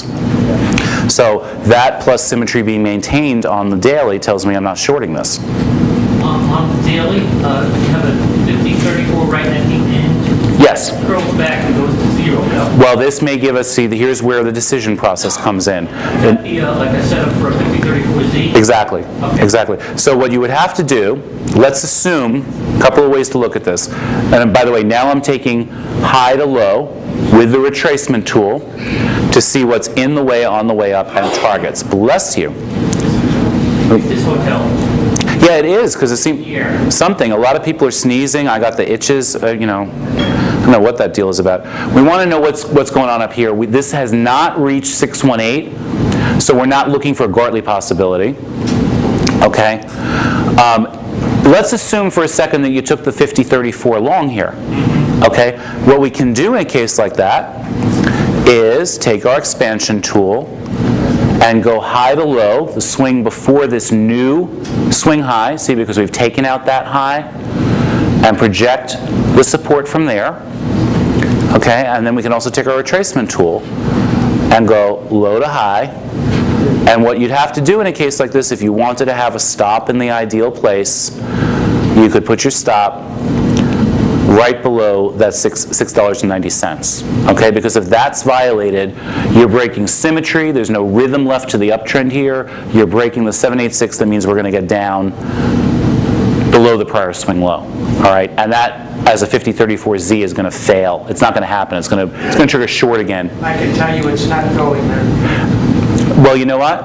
Teach us your method, please. Okay. I can tell you it's not going. It's not going lower. Okay, well that's great. That's good because we might get a 50-34Z long in a case like that. If you were waiting for the safer additional entry, you'd be waiting to see if this is going to bounce with the 6 back above 0 for a 50-34Z, as someone back there mentioned. Okay, so that's what we're doing. Then on the way up, you'd want to watch to make sure that the plus 100 line broke, that the 786 broke, and once that broke, you'd be on your way to target. At initial target $9.47. On the way up, the symmetry actually will automatically trail upward, and you just trail your stop. Okay? What do you do intraday stocks? Just closing? You can. You mean as far as a stock? Stop below 690. Yeah. If you're going to place it below, yeah. I would want it during the day. Yeah. Well, I'd want a little bit more of a violation during the day. If you're going to do. The other thing is, if you have the time and you're actually watching them intraday, you could use a 60-minute chart if you're really into. Just have it running in the background and set an alarm. Would there be a possible ground setup on that? Sorry? Would there be a possible ground setup on that? That last swing to the low? Went up to about 127. Yeah, there is a possibility, but you know what? This isn't really much of a decline. Yeah, it's well, you mean a crown for longs? Yes. Yeah. Well, I'd rather see that at the bottom of more of a decline instead of but it's possible. Could be that way. So you know what? Just in case, let's bold the 618 also. Okay. It's a possibility. Bless you. Wow, what is going on here? It's like sneeze fest. Okay, so that's what's going on with that chart. And I'll tell you one other thing you have to look for as far as a danger zone here is you'll notice that if you look at the weekly, I don't like this. I don't like this because the weekly has the 6 period back above 0, but the 50 didn't get back above plus 100. By the way, you can turn on, I guess I probably had it off for the daily and weekly charts, but if you go to your indicators, 50 CCI, you can say show values. We have that turned on in the chat room on the intraday charts. And you see, that's going to give you the last read here. This is at 94. And I think there's a very high probability in a case like this that plus 100 line on the weekly is going to serve as resistance. Okay? I don't mean that's going to make it plummet necessarily, but it's in the way of the long. It might make it rocky. It might make it choppy. So all the more reason why if you did have a long here, you'd want to have a tight stop. If the 50-34Z occurred, it might get that back above plus 100 on the weekly, but I don't like how the 6 is back above 0, and because we've seen that happen so many times. 50 comes up here and then just curls and rejects. Again, picture something stuck on the underside of a Bollinger Band. you know. You like that 50 break As the 6 crosses, yeah. And then, we already have the 6 climbing above plus 100. It's going to get extended, and the whole thing is, I don't like this setup. I mean, I'm not taking along here. It looks like if this is going to stay choppy, it's not done yet. Okay, so that's my read on that one. I don't think there's anything wrong if someone wants to be more aggressive in taking along, but not wild about it. Not wild about it. Again, tight stop would be called for. All right, so are we all clear on what I'm talking about here? And I can tell there's some Forex people who are not paying attention because it's not about Forex. Work is the same. CCI readings are the same on it. Let's see what else we have here. Let's do a Forex something. Ooh, all of a sudden the energy in the room changed. Euro JPY, yeah, I have that one set up. We track that every day. I just don't have it in the real-time charts. Dun, dun, dun, dun, dun. I can tell you, your charts are working already. I don't know, what time on Sunday do they start working? When the market's open. It started already. It's not open Yeah. yet, but your charts are working. It is. What time is it? Isn't it 5 o'clock? New Zealand, Australia. Yeah, it's open. It's open. Yeah, Australia. New Zealand, Australia is working, USD. Yeah. It's that time of day on a Sunday. Okay, so what are we looking at? Euro JPY. Someone had asked for. And let's take a look at what the daily's doing there. Australian dollar, US dollar. Okay, so here we had a case where I remember running this chart for, and sending it out to clients too. We were coming down into this support, and I'd said we were going to be looking for this 1272 target, this is the daily, if we broke this 786. Remember, daily chart, I want to see it break in a close. So that didn't happen. It bounced there instead. So now this is actually looking a little bit indecisive. On the longer term, on the daily, it's in an uptrend. We have symmetry support holding. We have long side triggers on the daily. This one I happen to have it set up so the 50 is separate from the 14 and 6. It's just because I set up the charts at different points in time. I set this one up a long time ago, and I hadn't yet decided to change it to having them all together. Another example of how it does not matter how you have where you have the indicators. It's a matter of what calls to your eye. In this case, they're separate. And this one, remember, is actually 50, 20, and 6 because it's a daily chart. Just to see that the weekly is in agreement with that, I just pop up there on the weekly. And I think, yeah, you see the weekly CCI is actually gave us a 50-20, not a 50-14, it's 20. 50-20 long is what we're working off against there. So if you were taking shorts there earlier on the longer term, you were working counter trend because it hadn't triggered short on the weekly yet. Okay? The support that held, the 786 is showing up strong enough to show up on the weekly chart. All right, let's go back to the daily, and then I, of course, have a 60-minute.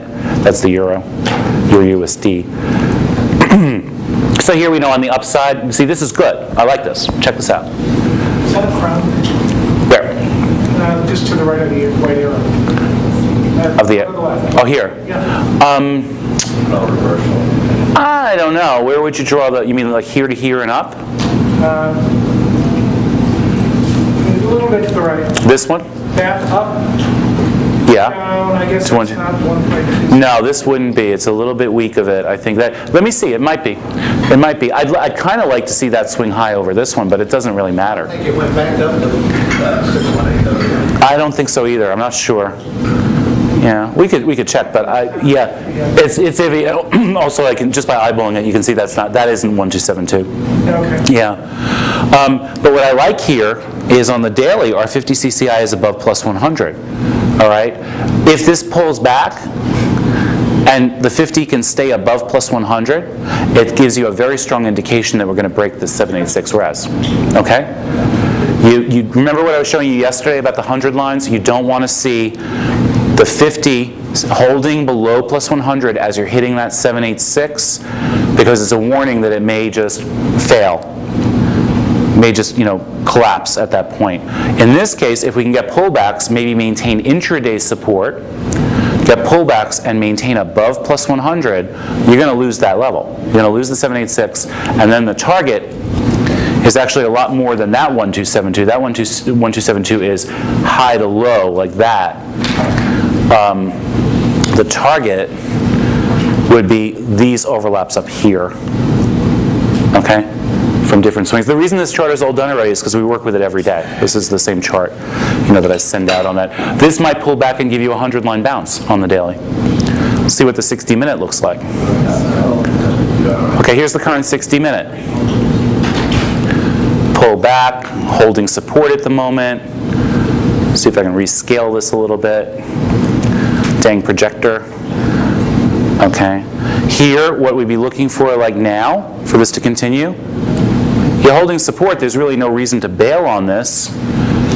I like to use some, if I'm really trying to trail tightly, a break down below plus 100 on the 50 CCI is a good exit.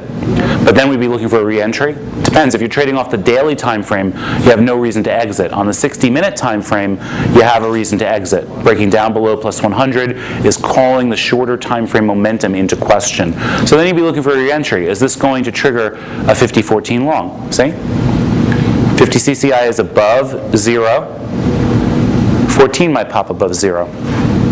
So then we can go and add our high to low with a retracement tool, see what remains in the way. If that triggers long, we would want to watch for a break of the 786, watch for a break of the plus 100 line, okay? By the time it was testing, watch this, by the time it was testing the 786, this high would be above this high. So we'd be able to go with the expansion tool, high to low, from the new high, put your stop on the other side of it. Pretty tight, nice and tight for a 60-minute chart. So if it does get hung up at the 786 and the 100 line, you have a tight stop. If that breaks, it invalidates the concept of the uptrend, you're out of the trade. Okay? Let me find one that we don't have all prepared this way so we can start another one from scratch. FAST, a stock. Someone had asked for that. And obviously that would not be set up in the Forex program.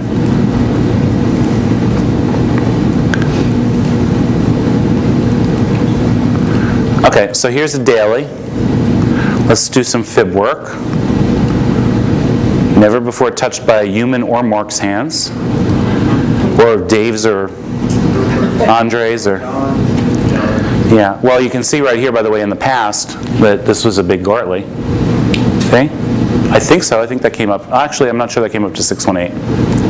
No, that cuts short of it. So that was not a Gartley pattern. I was just looking at what had happened in the past. Excuse me. This one is, though. This little guy.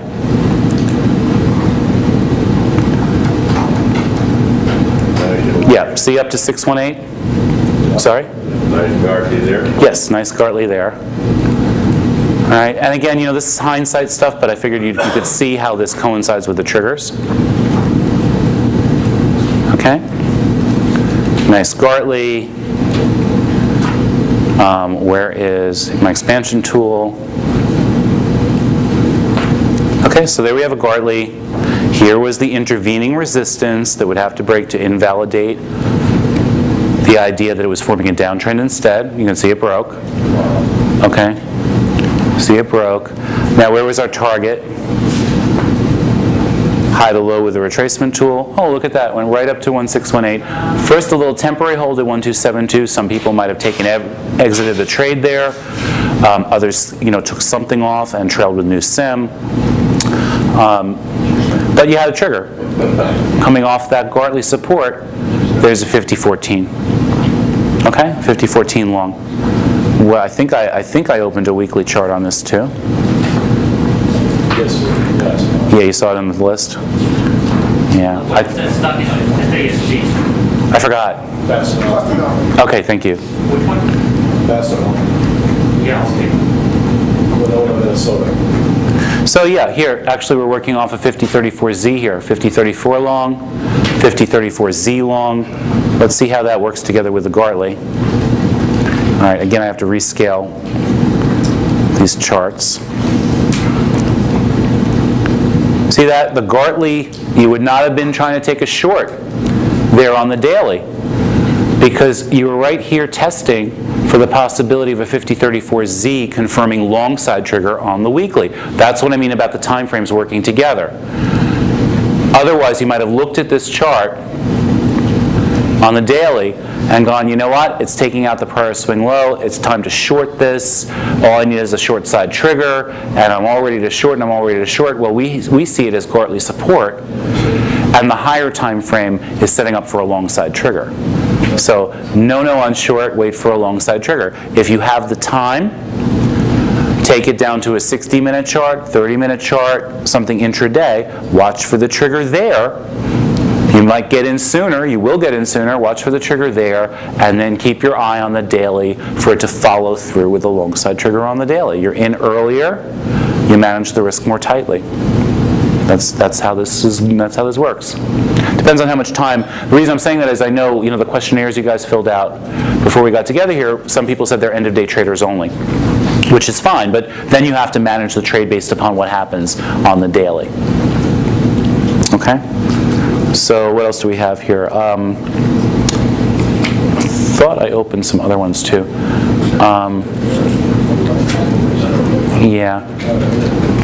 Okay, we looked at the weekly SPX, S&P cash, weekly and daily. ES, basically someone wrote ES. So ES time frame, I'm not sure because we've looked at the S&P. It's the same thing.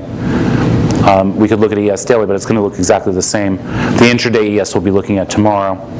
Let me see what else I opened here, because I think my notes, what happened was while I was outside, someone was messing with my stuff to look at this book. So my notes got a lot of order. Yeah. Okay, so let's see what's on here. That's Euro futures. For gold, someone said gold. All right, well, gold. Here's a gold chart. All right, gold, let me get the daily and weekly up.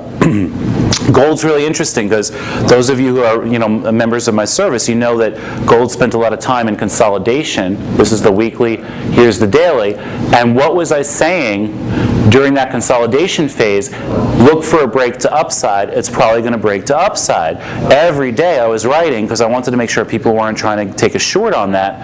It's probably going to break to upside, probably going to break to upside. What was saying that to me? Not so much this little Gartley, but the fact that prior res breaks from larger swings had already broken longer term 786 resistance. If we go down to the if we go over to the weekly, you take this big swing on the weekly, high to low. Look at what happened here. This last push broke the 786, and then we had a pullback. And during this time, I was thinking, in other words, during the time after this pullback, I was saying to myself, I said, self, it broke the 786. Also, by the way, I don't remember if you guys caught this when I mailed it out in the chat room, folks, but remember occasionally I would throw the monthly in there? I was throwing the monthly gold chart to show that the monthly was triggering a plus 100 line bounce during this phase. So the monthly CCI was showing a plus 100 line bounce. The break of the prior 786 from the larger swing had me focusing on upside. We were heading for this target. So I didn't want to think about shorts in there. So it was chopping and chopping and chopping. And we got this Gartley pattern. It even shows up on the weekly. Okay, we got a Gartley pattern and one spike, and then here, this is the Gartley pattern I showed you earlier that was ABCD correction, reinforced by the low to high. So we had a Gartley, and this is where it started to take off, consolidated in here, another Gartley, for the next leg. Okay? So where are we now? We have exceeded a heck of a lot of targets. See that, even this swing? Okay, it exceeded there. And then we had another little one in here that shows up actually better on the intraday. Okay? So it's extended, but we still have the outstanding upside target here at 1126 on this, on this weekly time frame. So what I'm focusing on is the idea that on pullbacks, we're going to be looking for long side triggers. Okay? I'm going to get rid of this stuff because we don't need it anymore. Okay, so that's the deal. So what we'll do now is we will build our support, because who knows, it might even do something for us tomorrow. Expansion tool, high to low, from high, high to low, from high, high to low, from high. We're getting a lot of powerful clustering together of all this symmetry alone, even right in here. Okay, and most of my clients who are in the chat room don't bother reading my daily report, and then I have to roll my eyes during the day. Because if you did, you'll remember I was saying to focus on this area, the 1029 to 1039. It's a pretty spread out support area, but it's very powerful. So, we'll probably line up for additional longside triggers somewhere in that realm. Okay, we also have, see how the 236 didn't hold and it's really standing on its own? It's not the best level. The fact that, there's one thing we were talking about too, the fact that the only level on its own up there is that 236 alone, told you when price was up here, told you that's kind of extended. This needs to pull back if we're just looking at a 236 standing there on its own. So now though, we know if there's a great deal of interest in driving this higher, we have a 382 with symmetry overlapping, and then we have all this other stuff in this area, and we're also above the plus 100 line. So we might get another plus 100 line bounce for additional push to target. All right, we'll do the timing tomorrow, but I can tell you there were also a few timing factors close to that high. One thing I like to look at when there is timing is divergence possibility, indicator versus price. So the CCIs were making lower highs and price was making higher highs. Told you the brakes had to be put on, but it doesn't mean it has to pull back. It doesn't mean it's a reversal. If you're short on gold now, it's way counter trend. And what you need to do, I almost said is have your head examined. No. What you need to do is be very, very careful with that trade, because you're trading directly into support on every time frame. Okay? And here's the weekly. I mean, we have the same kind of support setting up on weekly. The weekly CCI, I don't have this value thing on here, but it is kind of extended. See, you had a weekly plus 100 line bounce also on this last push, bringing a new swing high. Okay, that's what we're looking for. The fact that the weekly is a little extended means it could have a little bit more pullback in store, but we're focusing on the weekly target because we broke way back here. We broke that 786 on the way up. I'm sorry, way here. That broke the 786 before it started to pull back. Another reason why you don't want to try to do a trading plan where you take the 786 break and ride it to the target, because it can pull back afterwards. Okay. I'm getting a 5-minute warning on the film. All right, let me see what else I have. Yeah, my notes are like totally missing. Mark, could you do a real cheap spot? DYM? Yeah, actually, I see that written here, and I don't think. Let's see how nicely this loads data for me, because I think it reconnected now. Daily history thing didn't reconnect. Let's try it though. We'll see. Yeah, I like. Well, I think we still have MSO, which is pretty cheap too, but we'll try DYN. That's F5 if we want to get a quickie on it. Where's my F5, please? Oh, hey Mark, learn to count. DYN.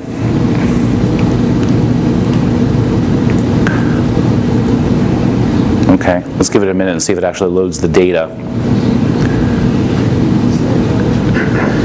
This is why I was trying to get things loaded last night, so it wouldn't take our time just sitting here looking at a blank chart. Does e-signal load over the weekend? Yes. Yeah, it definitely does. I'll tell it to get data. We might have a data problem. What happened was now twice already today, someone tripped on my power cord and disconnected it, and the computer went into standby and doesn't want to reconnect to the network. So, yeah, so I'm not sure we're really connected now. We'll have to see. I don't think so. I think that might have to wait until tomorrow, because the other alternative would be to reboot everything, to get that to work. So, yeah, we're stuck with what I have loaded at the moment. And tomorrow, someone is going to have to volunteer to actually sit on the power cord. Okay. And thank you, yeah. And all right, so let's see what else I do have. Okay. Open the chart thingy. Here we go. Home Depot. Yeah. So I should have that open actually. HD. Okay, so here's Home Depot. Okay, and let's see. We could go back in time and see all kinds of cute things here. Here's a Gartley potential one that didn't actually make it down to the support. Let's just do the current stuff. See where we are with it. We can take our expansion tool, and again, you know, what I'm doing with you guys now, hopefully will be helpful, is I'm repeating the process. High to low from new high. Now you can see we have, this one looks like it broke. Okay, so actually closed right on it, so that's holding. This one broke, high to low from high. So it's saying the trend is a little bit weaker than it had been in the recent past. That's no big deal because probably if we take our retracement tool, let's see what happened here. Low to high. Okay, we didn't quite make that downside extension. Just seeing what other support we might have. Seeing what kind of case we have for support. We definitely have a long side trigger in play here. All right, that's good. The 786 from that low came in right at the support. Do we have to break for that? Yeah, probably gonna break. Or at least change the tape.